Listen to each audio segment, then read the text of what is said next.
ฮัลโหลสวัสดีค่ะเจอกับเฟิร์นนะคะแน่นอนนะคะเฟิร์นมีตัวช่วยดีๆนะคะมาแนะนำให้กับทุกคนอีกแล้วนะคะนั่นก็คือไอวอเรนั่นเองไอวอเรนะคะและผิดไวบูสเตอร์นะคะตัวนี้เขาเป็นครีมบำรุงหน้านั่นเองนะคะที่จะช่วยนะคะทำให้ผิวหน้าของเราขาวกระจ่างใสนะคะแล้วก็ยังช่วยเพิ่มความชุ่มชื้นให้กับผิวหน้าของเราด้วยนั่นเองนะ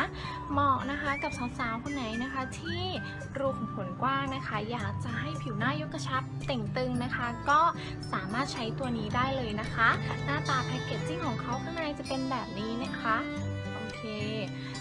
นะคะหลังจากที่เราทาครีมลงไปแล้วนะคะเนื้อครีมจะแตกตัวเป็นน้ำพิเศษมากๆเลยนะคะจะแตกตัวเป็นน้ำแร่ธรรมชาตินะคะแล้วก็ซึมซาบเข้าสู่ผิวหน้าของเรานะคะได้อย่างเต็มที่ 100% แน่นอนค่ะตัวนี้นะคะเฟิร์นใช้อยู่นะใช้ประมาณ2 สัปดาห์แล้วนะคะก็รู้สึกว่าเห็นผลนะคะก็เลย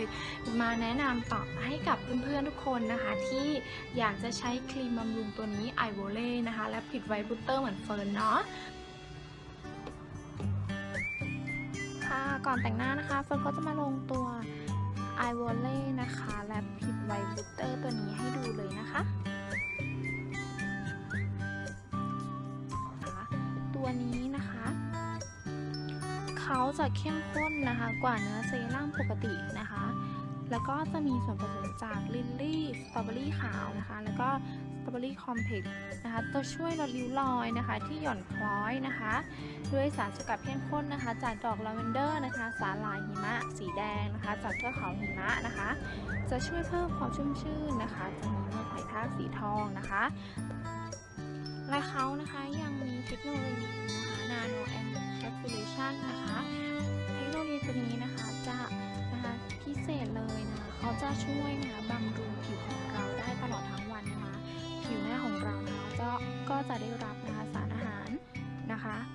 จากครีมบำรุงตัวนี้นะคะตลอดทั้งวันเลยนะคะจะช่วยบำรุงทั้งวันเลยนะคะผิวเราก็จะเต่งตึงนะคะขาวใสนะคะแล้วก็